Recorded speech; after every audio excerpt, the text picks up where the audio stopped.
Here to join us today to talk about all this is Congressman Mike Gallagher. So thank you for joining us, sir.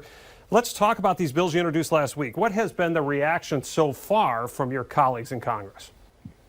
Well, I'd say my colleagues who have been in the swamp for decades are not happy with me, which is a signal that I'm on the right track. But on the other hand, a lot of the newer members of Congress, the younger members of Congress, I think recognize a need for institutional reform, and something has got to change because the American people are losing faith in the basic institutions of our government, and Congress having an 11% approval rating is part of that. And I think the American people on both sides have a discouraging sense that no matter who wins the election, the swamp just gets deeper and swampier. And so these reforms are geared, not in one partisan direction or the other. They're geared towards restoring that balance of power and putting it back with the American people so people can't get rich off of their time in office, and we can start to reduce the careerism that I think is infecting our politics and making it impossible to get anything done in Congress right now.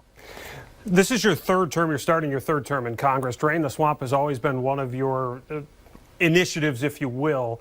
Do you have a sense on which one of these two bills may have a better chance of succeeding? Well, I actually think the ethics pledge, we basically took the Trump ethics pledge that they rescinded on the last day of the administration.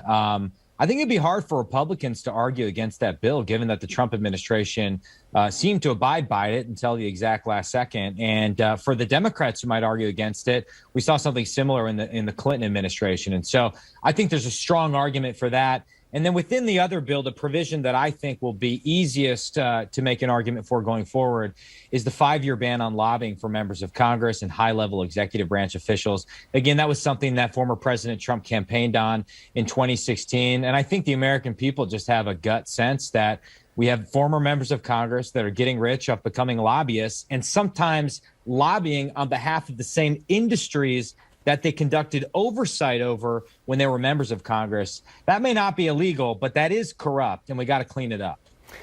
One of my sports colleagues likes to say, swing hard in case you hit it. In March of 2017, your first year as a congressman, you sponsored the amendment to institute term limits for both the Senate and the House. That didn't go anywhere. Are these bills maybe a little bit more realistic to attain for you?